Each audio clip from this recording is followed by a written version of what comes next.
They called him Forge, not because it was his name. Slaves were rarely granted anything so human, but because he lived in fire. The smithy was his world, a blistering hut of iron, smoke, and blistered hands. He mended plows, hammered horseshoes, sharpened blades, and repaired the very tools used to keep him in chains. But fire teaches strange lessons. It hardens, it tempers, it purifies. And in the dead of night, when the Klan came to the plantation hooded, swaggering, drunk on their own imagined power, they demanded that Forge make something new for them. Branding irons, their symbols, their hatred shaped in steel. They believed he would obey. They believed a man who lived in fire didn't know how to wield it. They were wrong. Forge's day always began before the sun.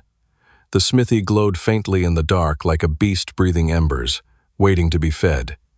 The air inside tasted of metal, soot, and the ghosts of yesterday's work. His arms were already slick with sweat before dawn had fully broken. Heat lived in his skin now, like a second blood. But on this particular morning, something felt off. Silence clung to the plantation like a shroud. Even the birds seemed to hold their breath. Then they arrived. Horses, boots, laughter hidden behind cloth masks.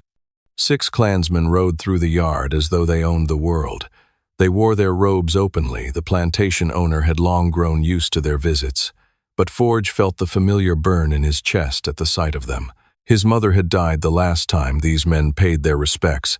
The leader, tall and wide like a barn door, dismounted with a heavy thud. "Boy," he barked. Forge did not look up. He kept hammering the horseshoe, glowing orange, on the anvil. The metal shrieked under each blow. The leader stepped closer. "Boy, I'm talking to you." Forge lifted the hammer one last time, brought it down slow, let the hiss of cooling iron fill the silence. Only then did he raise his eyes. "I hear you," he said. The man flinched. Forge's voice was low, calm, steady, not fearful. Slaves were expected to tremble, stutter, bow. But Forge had lived too long with heat to fear anything colder than fire. "We got an order." The leader pulled a cloth bag from his horse, metal clinking inside. Something special, something righteous. He spilled the contents across the work table. Iron pieces, freshly cut, ready to shape. Shapes that formed letters, symbols, the Klan's burning cross. Forge stared at them, expression unreadable. "You'll make 'em good and sharp," the leader said. "We aim to mark a few folks tonight who need reminding their place, and we want our symbol to stick." He grinned. The others chuckled. Forge's knuckles tightened around the hammer. He imagined swinging it into that grin, feeling teeth crush, bones split.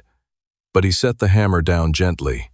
"Yes," Forge said. The leader clapped him on the back, too hard, as if testing how much pain a man could absorb. "I knew you had sense. We'll be back tonight to pick 'em up." The men turned away, mounting their horses. But one lingered, young, barely old enough to grow a beard under the hood.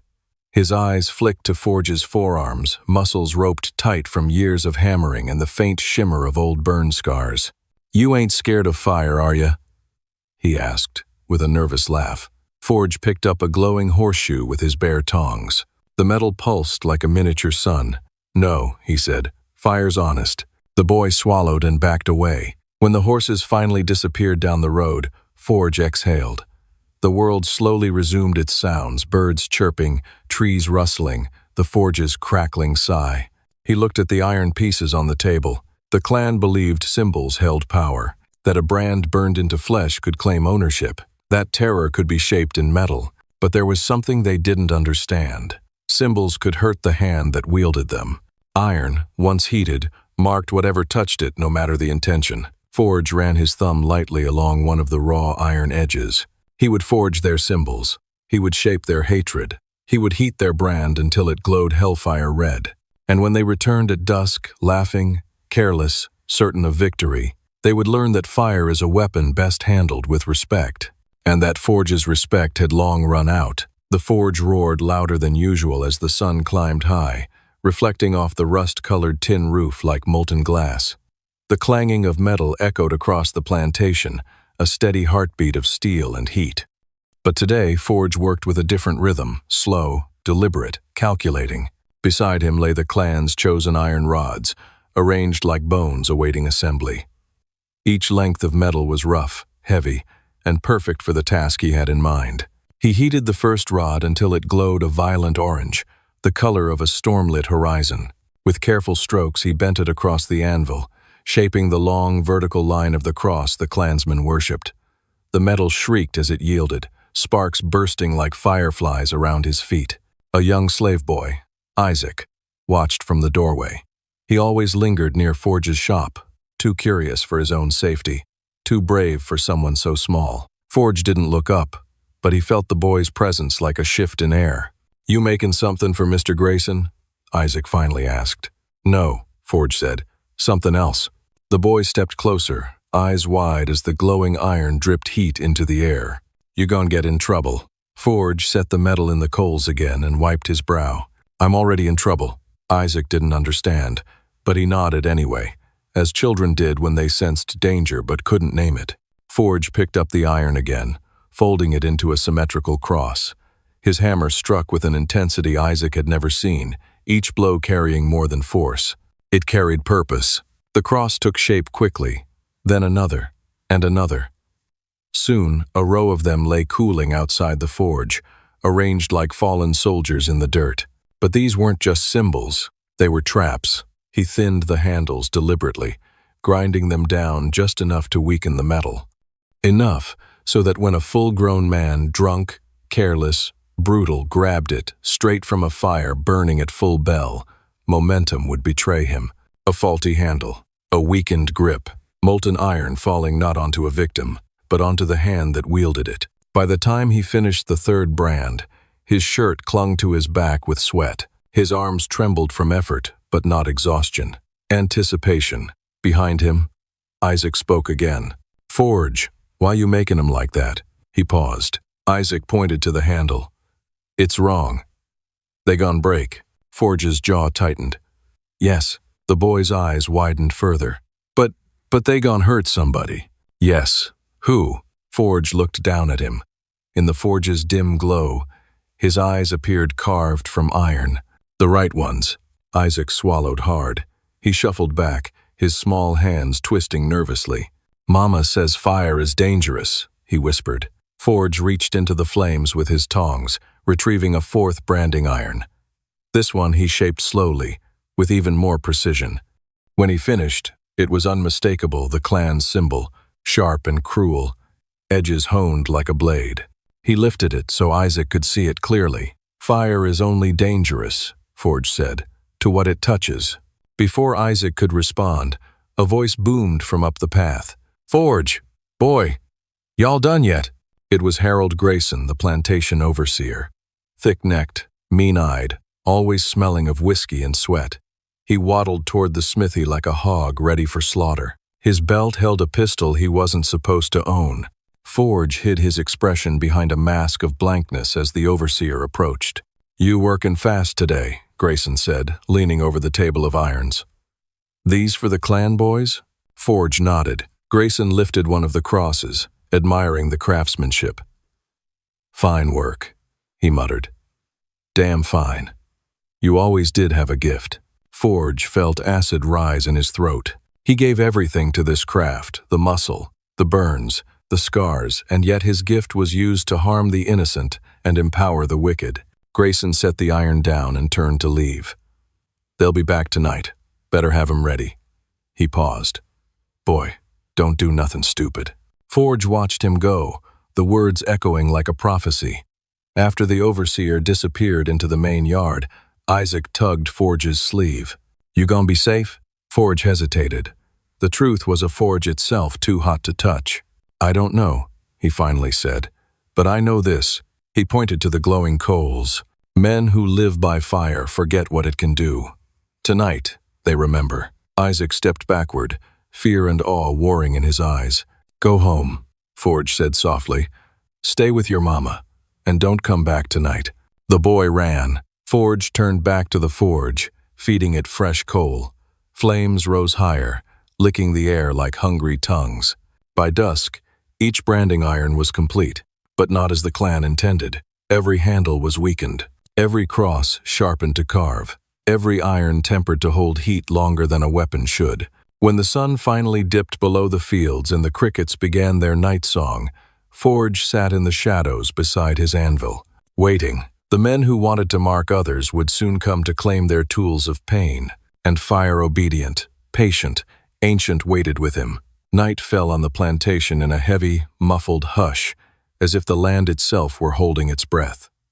The moon hung low and swollen, pale as a dead man's eye, watching everything from above. Crickets sang nervously from the brush. Even the wind seemed reluctant to move.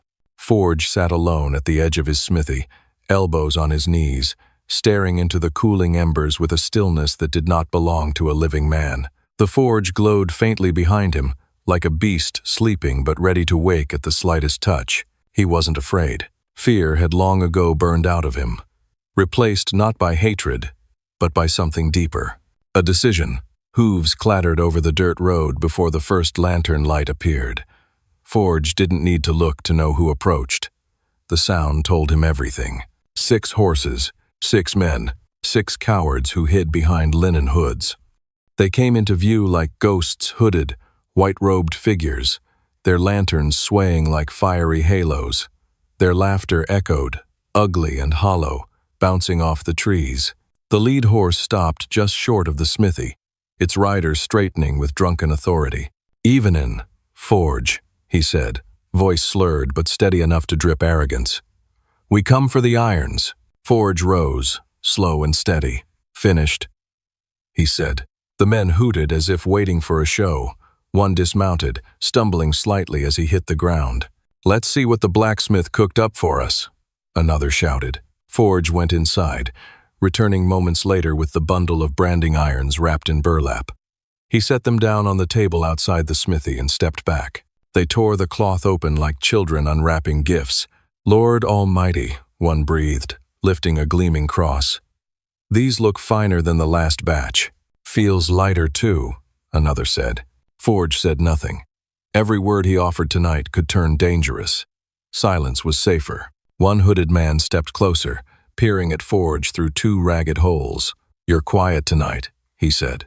Forge met his gaze, or where his gaze would have been behind the hood. "Long day." "Hey," the man chuckled. "Won't be long for you tomorrow. We got plans." The others burst into laughter. They didn't need to explain.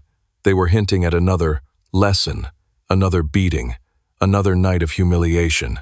But tonight, they weren't the teachers. Forge felt heat coil inside his chest, not anger, not hope, but something forged between the two. He stepped aside and gestured toward the forge. "You'll want 'em heated before you ride." "Damn right we will," one shouted. They shoved their irons into the coals, 6 rods glowing faint and then brighter, brighter still. The flames rose enthusiastically, licking metal, feeding off the dry wood. One man slapped Forge's shoulder with unwelcome familiarity. "You're good with fire," he said. "Maybe too good." Forge didn't move. "Fire behaves. Men don't." The man barked a laugh. "Might be true." The irons glowed a deep orange. They were ready. "All right, boys," the leader said. "Grab 'em. We got ourselves a long ride." Forge took 2 steps backward. He knew what came next. One hooded man wrapped his gloved hand around a handle, one of the weakened ones. He lifted it fast, eager to brand fear into the world. The weakened metal snapped instantly. The glowing head of the iron swung downward like a meteor, landing square on his thigh.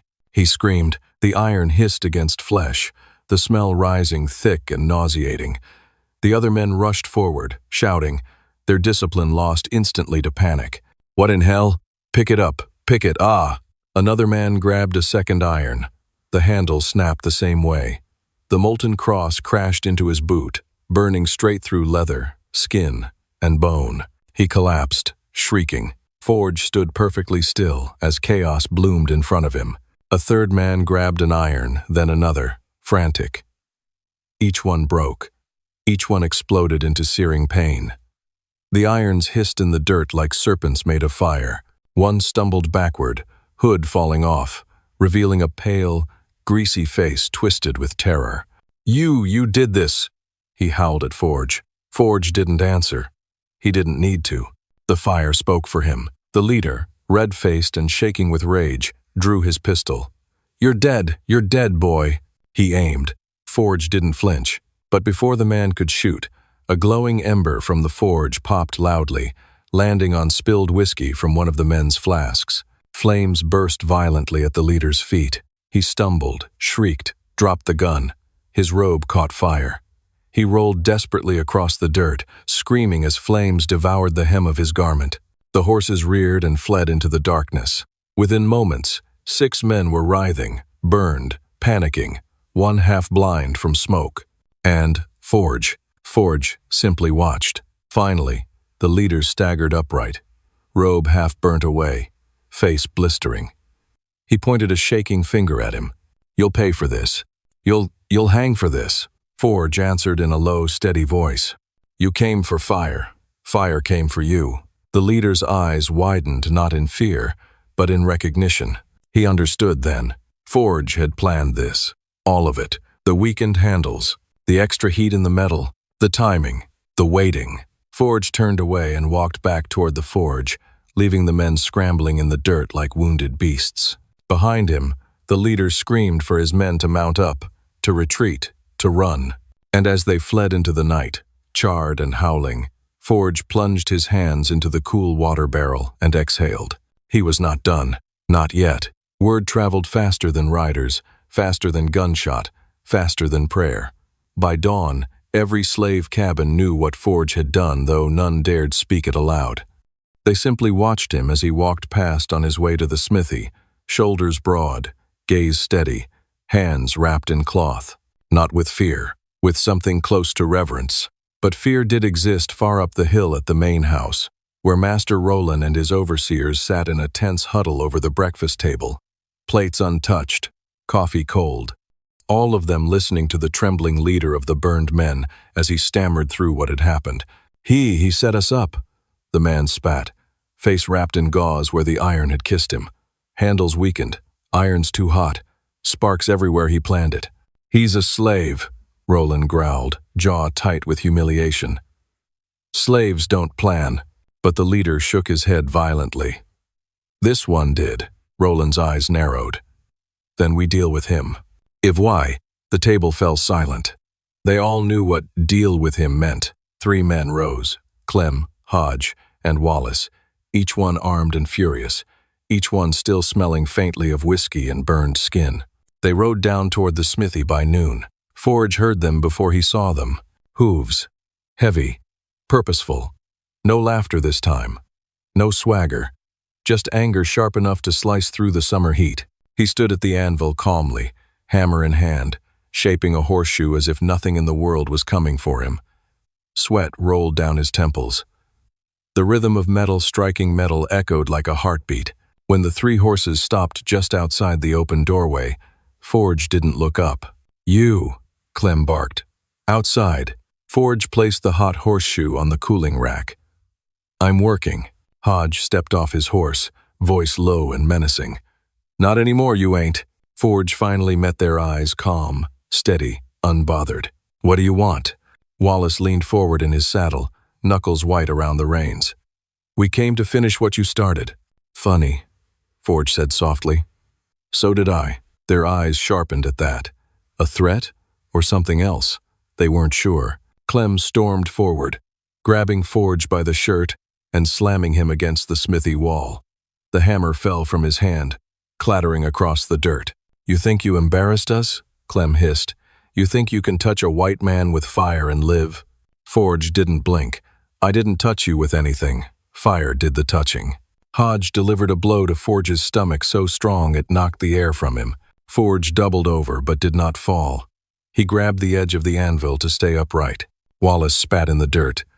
"Tie him up. We're burning him alive." As Clem reached for rope, Hodge grabbed Forge's arm and froze. The iron tongs on the workbench were glowing. Forge hadn't heated them recently. He hadn't touched the bellows, hadn't fed the fire in half an hour, yet they glowed red, almost pulsing. Hodge stepped back. What kind of trick?" Forge straightened, wiping blood from his lip. "No trick, just heat." Clem shook off the unease and lunged again. Forge moved faster. He grabbed the glowing tongs with his bare hands. The men gasped, but the heat didn't blister him, didn't sear him, didn't slow him. As if the fire belonged to him, Clem swung a punch. Forge caught his wrist with the tongs. The man screamed as the metal scorched through fabric and skin. He dropped to the ground, clutching his arm, rolling in agony. Hodge rushed forward, but Forge pivoted, slamming the tongs against his thigh. Hodge shrieked, collapsing face first into the dirt. Wallace, trembling, scrambled backward toward his horse. "You demon!" Forge walked toward him slowly, expression unreadable. No demon, just done being weak. Wallace tried to mount panic, making him clumsy, but Forge tossed the tongs aside and grabbed the branding iron resting in the ashes near the door. It wasn't fully heated, but warm enough. Wallace yanked at the reins, about to escape. Forge swung. Clang. The iron struck the man's back, knocking him from the saddle. Wallace collapsed in the dust, winded and sobbing. Forge towered over him. "You wear hoods and call yourselves men," he said quietly. "But fire shows what you really are." Wallace whimpered. "Please, please don't." Forge crouched, lifting Wallace's chin. "I ain't gonna kill you," he murmured. "You'll do that yourselves." The words chilled the air. Then Forge stood and walked back into the smithy. He didn't watch them flee, didn't look at the trails of smoke rising from their burned clothes, didn't hear the frantic shuffle of horses racing away. He simply picked up his hammer, placed a new horseshoe on the anvil, and resumed his work. Clang, clang, clang. The fire roared behind him in approval, but he knew this wasn't over. He knew the men would return with more. He knew Roland would not let this stand. And Forge, calm, steady, resolute, knew what he would have to do next. He would not run. He would not hide. The smithy was his furnace. The fire was his weapon. And when they came again, he would greet them with heat. The morning after the ambush carried a strange, quiet, too quiet for a mountain usually busy with the creak of wagons and the metallic echo of tools. The Klan riders who survived the prior night's chaos had ridden off limping, half-burned, and furious, vowing revenge. But Marcus knew rage made men stupid, and stupid men were easy to trap. He spent the dawn reforging what remained of the irons, each one now sharpened at the edges, turned from branding tool to weapon. Beside him, Ruth packed powder into small clay pots, sealing each with pitch. "You sure you know what you're doing?" she asked without looking up. "No," Marcus admitted, "but I know what they'll do, and that's enough." Ruth snorted. "Sometimes I forget you were meant to be a blacksmith. Sound more like a general." He paused at that. Then, "Blacksmith or general don't matter. Today I'm a man done running." By noon, the riders came 15 of them, some wrapped in bandages, some too burned to wear their hoods properly. Their leader, who once strutted through the forge demanding Marcus brand purity onto others, now had half his face blistered and peeling. His hatred simmered like tar. "Marcus," the man barked, "you ain't hiding today. Bring yourself out, or we burn the entire ridge." Ruth, crouched beside Marcus behind the boulders overlooking the valley path, whispered, "Let 'em burn it. They'll find out stone don't catch fire." Marcus shook his head. "Not today." He stood. The riders jerked their reins as Marcus stepped into view on the rocky outcrop, the sun lighting the metal tools strapped across his chest. The leader laughed a ragged, broken sound. "Look at you," he sneered, "weaponing yourself with scrap like some patchwork devil." Marcus smiled. "You called me worse yesterday. Today I aim to earn it." The riders surged forward. Marcus lit the first fuse. The clay pot rolled down the slope, clacking against rock, sparks hissing. One rider shouted, "It's a bomb," but it was too late. Boom! The explosion rocked the path, sending horses bucking and men falling. Dust and smoke rolled upward as Marcus hurled 2 more pots, each landing with terrifying precision. He and Ruth retreated up the carved narrow pass one only mountain folk knew. The riders, dazed but enraged, chased them, exactly as planned. The pass funneled them into a corridor of stone no wider than a wagon. The walls were sheer, the ground uneven, and directly ahead, spanning the narrowest part, Marcus had set his masterpiece. A massive iron plate, heated bright red, suspended between 2 boulders by chains he had forged in the dead of night. It glowed like a captured sun. Ruth, hidden in an alcove above, watched Marcus step behind the plate, gripping the chains. The riders thundered in, their leader screaming, "Kill him!" Marcus pulled. The glowing slab crashed forward, falling directly into the charging horde. Horses shrieked, rearing back too late. The men hit the plate with full momentum, and their own robes, their own symbols, ignited instantly. Flames bloomed like wicked flowers. White fabric curled into black ash. Rage turned to screeches as the branded iron they'd wanted to use on others now seared into their chests, their arms, their faces. They stumbled backward, falling over one another, burning in a pile of hatred and cloth. The leader clawed free, half his body blistered raw. He tried to stand, lifting a trembling pistol. You devil," he rasped. Marcus stepped through the smoke, iron tong in hand. "You made me," Marcus said quietly. "And now I'm returning the work." The tong closed around the man's wrist. The pistol fell. The man screamed, and the mountain echoed it back. By sunset, the screams had died. Smoke drifted up the ridge, carrying with it the last remnants of the riders who had terrorized the county for years. Ruth approached Marcus slowly. "It's done?" He nodded. "For now." "Then what?" He looked toward the horizon, a wide, open line he had never been allowed to cross.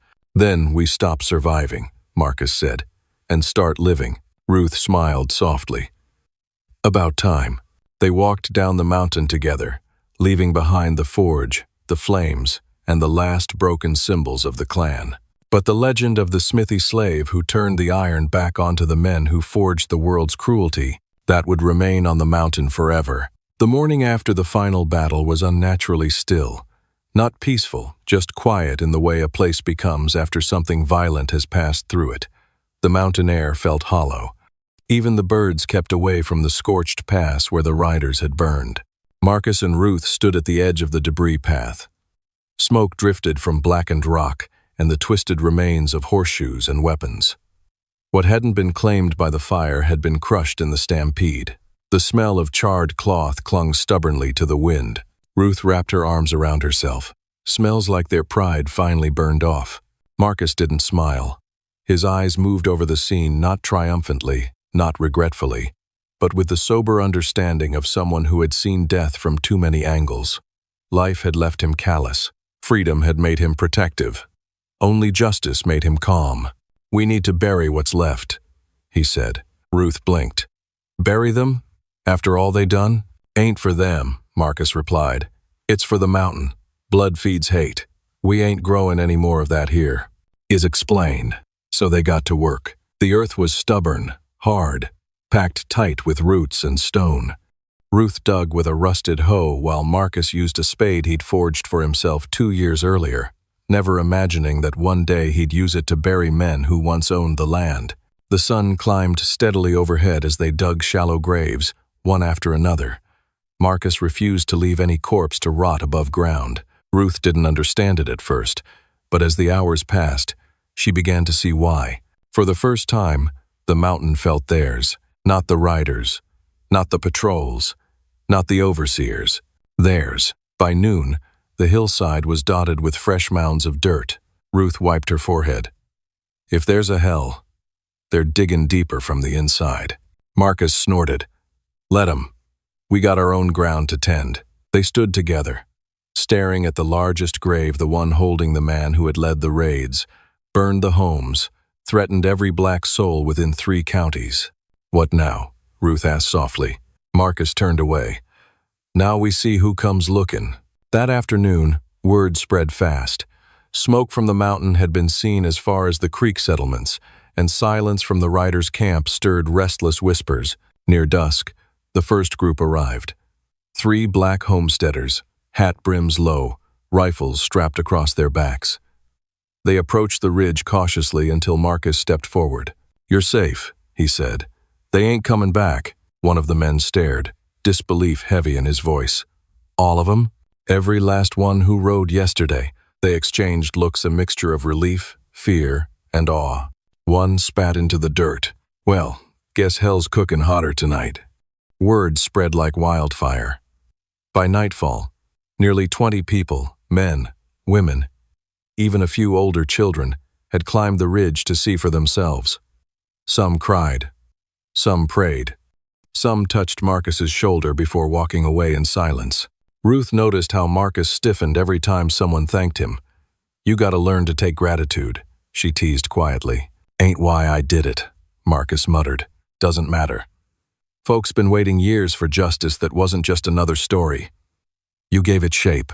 Marcus didn't answer. When the crowd left and the stars rose high, Marcus returned to the forge. What little remained of it, the fire pit, the anvils, the racks, was bent and scorched from the battle. He knelt and sifted through ashes that were no longer just soot and coal but layered with the remnants of the fight. He found the twisted branding irons the Klan had intended to use on others. The symbols were warped, melted, half fused to the earth. Marcus picked up one still warm from sunlight. "Never again," he whispered. Behind him, Ruth approached, holding something wrapped in cloth. "What's that?" She gestured for him to sit. When he did, she placed the bundle in his hands. He unwrapped it slowly. A hammer. His hammer. The one he'd forged for himself before freedom was even a dream. "I found it near the ridge," Ruth said.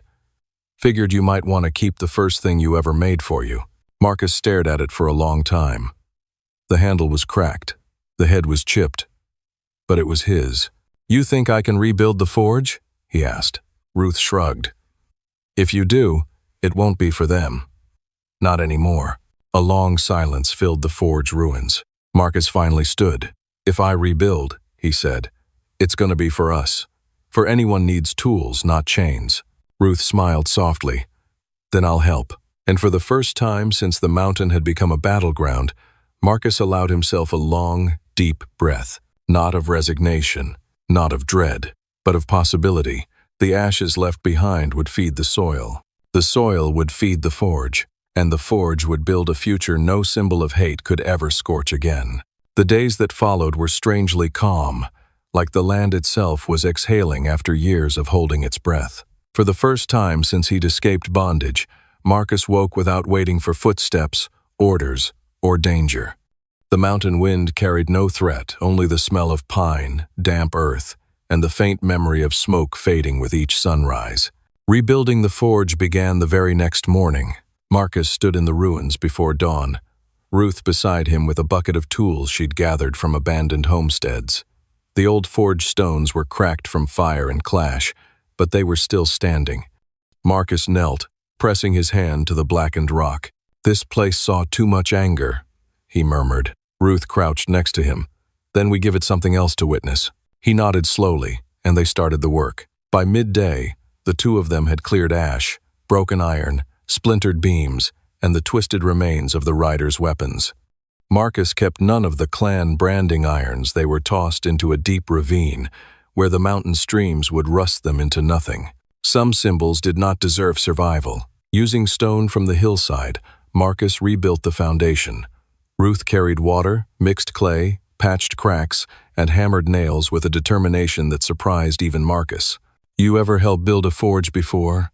he asked, as she wiped sweat from her brow. "No," she said, "but I sure know how to build something out of broken men. This is easier."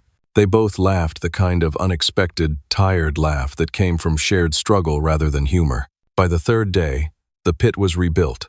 The stone frame was secure, and Marcus assembled the bellows he had once built in secret during his captivity. When he tested the first pump, the fire pit drew breath like an animal waking from sleep.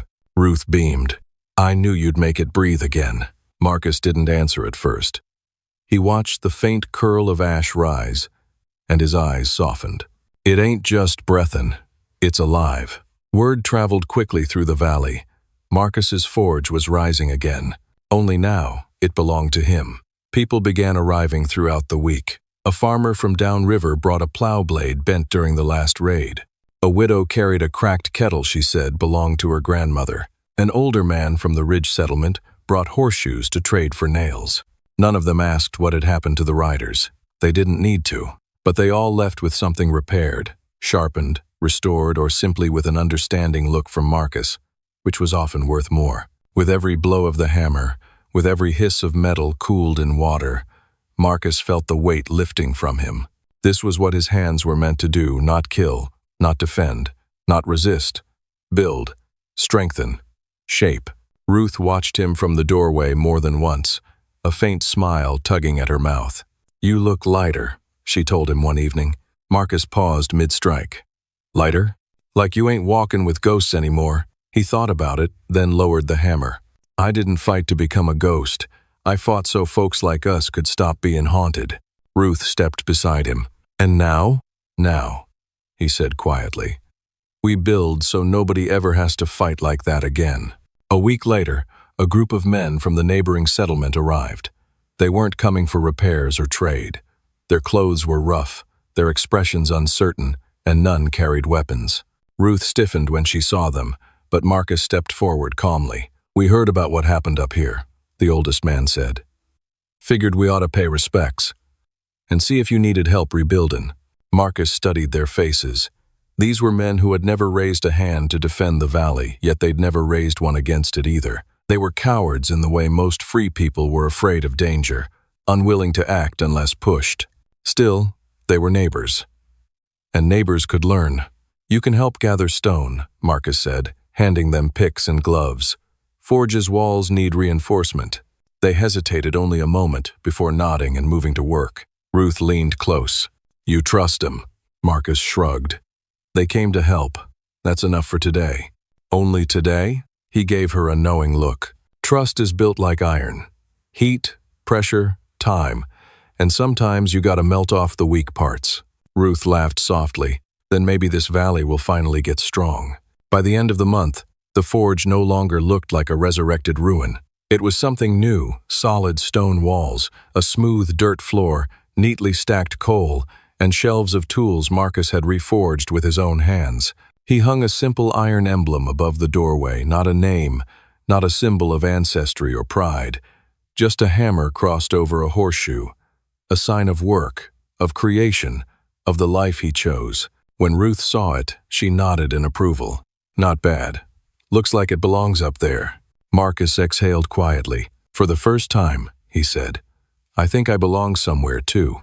She looked at him then, not as an ally, not as a woman who had fought beside him, but as someone who saw his future before he did. "Then let this be the last battlefield you ever stand on," she whispered. He touched the emblem, fingers warm from the forge. "No," he said gently. "This ain't a battlefield." He turned to her with a rare, unguarded smile. "This is home." Winter crept into the valley slowly, brushing frost along the edges of the pines and laying thin white veils over the grass at dawn. Each morning, Marcus walked the path to his forge before the sun rose, boots crunching on frozen soil. Ruth followed not long after, carrying 2 tin mugs of chicory brew she'd learned to sweeten with pine sap. Their days found a rhythm, one built not on fear or flight, but on labor, breath, and the quiet dignity of choosing one's life. It was during one such morning, while Marcus was shaping an axe head for a hunter in the Ridge settlement, that he heard footsteps approaching with more urgency than usual. Ruth looked up from sorting nails. "Sounds like trouble." Marcus didn't flinch. "Trouble's always visitin'. What matters is what it wants." A young woman appeared at the doorway, panting from running. She clutched a wool shawl around her shoulders, eyes darting like a deer's. "You're Marcus, ain't you?" she asked. "I am." She swallowed hard. "They're comin'. A group of men. Not like before, but not good, either." Ruth stiffened. "How many?" "5. Maybe 6. They're asking questions about the forge, about the riders who vanished. Folks down the valley are scared." Marcus set the axe head aside with deliberate calm. "Where are they now?" "Halfway up the ridge path." Marcus nodded slowly. "Go back down. Stay with your people. This won't touch you." The woman hesitated, then fled, boots slipping on frost. Ruth turned to Marcus with rising unease. "You think they're looking for revenge?" "Maybe. Or maybe they're looking for a new master to fear." He tightened his leather gloves. "Either way, they'll find neither here." Ruth grabbed her coat. "I'm standing with you." Marcus shook his head. "Not this time. I need you inside. Keep the forge safe." "I ain't hiding." "You're not. Your garden the only thing that keeps this valley warm." After a tense pause, she nodded and slipped behind the heavy forge door. Marcus walked out onto the frozen clearing, the wind snapping at his coat. The ridge path curved downward toward a cluster of birch trees, where 6 figures appeared, coats dark, boots muddy, their posture too stiff to be innocent. They approached slowly, with the swagger of men who believed intimidation traveled ahead of them like a herald. The one in front, broad shoulders, gray beard, cold eyes, stopped 10 paces from Marcus. "You the smith?" His voice rasped like a blade on stone. Marcus didn't blink. "I am." The man's fingers twitched near his belt, where no weapon hung, yet the threat lingered in his posture more than any gun. "We heard a situation happened up here. That true?" Marcus let the silence stretch. "What exactly did you hear?" "That the riders disappeared after coming to your place." He leaned in. "Men like that don't just vanish." Marcus met his gaze evenly. "Sometimes they do." A murmur passed through the group. One of the younger men shifted nervously. The gray-bearded leader huffed. "You expect us to believe you ain't got something to do with it. A slave forge burns down, riders go missing, and suddenly you're building yourself a kingdom on the ridge?" Marcus felt a quiet heat rise in his chest, not rage, but something steadier, firmer. "A kingdom?" he said softly. "No, just a place to work, to make a life." "That's the problem." The man stepped closer. "Folks like you don't get to make lives. You take what you're given." Marcus's jaw tightened. "And who gave you the right to decide who I am?" The wind stilled, as if waiting.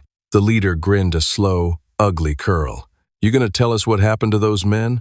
Or we gonna walk up to that woman you got hiding in the forge and ask her instead?" Marcus moved before the man finished speaking. Not fast, not violent, just sure. He stepped forward, closing the distance with a calm weight that stopped the men in their tracks. His voice was steady, almost quiet, but it carried like metal on steel. "You'll take nothing from this mountain," Marcus said.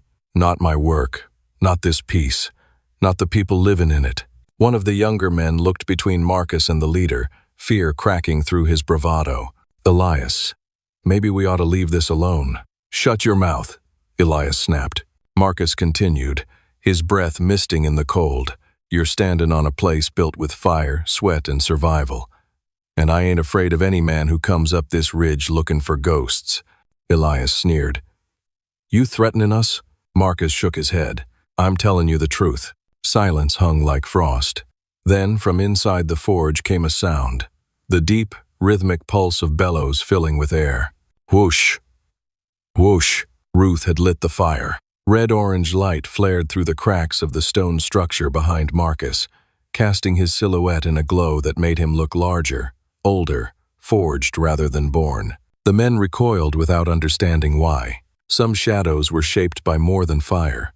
Marcus stood unmoving. "You came here looking for fear," he said, "but you brought it with you." Elias's confidence cracked at the edges. "You ain't worth the trouble," he muttered, stepping back. Marcus didn't smile, didn't move, then walk away. One by one, the men retreated down the path, glancing back only once, as if afraid Marcus might follow. He didn't. He simply watched until the trees swallowed them. Only then did he turn toward the forge. Ruth burst out the door the moment she saw him. "You all right? They didn't lay a hand on you?" Marcus shook his head. "They won't be back." What changed their minds? He stepped close, the firelight behind him flickering like a second heartbeat. "They saw a man who didn't fear them," he said softly. "That's rarer than any weapon." Ruth reached up and touched his cheek, cold from the wind. "And what do you fear?" Marcus looked at the forge, at the rebuilt walls, at the valley stretching into the horizon. "Losing this," he whispered. "Losing the life we're building." Ruth exhaled, a slow release of breath. "Then we'll protect it. Together." Marcus nodded, taking her hand in his. His fingers were warm despite the frost. "Together," he said, and behind them, the forge burned not with destruction, but with the steady glow of a future hammered into shape by their own hands.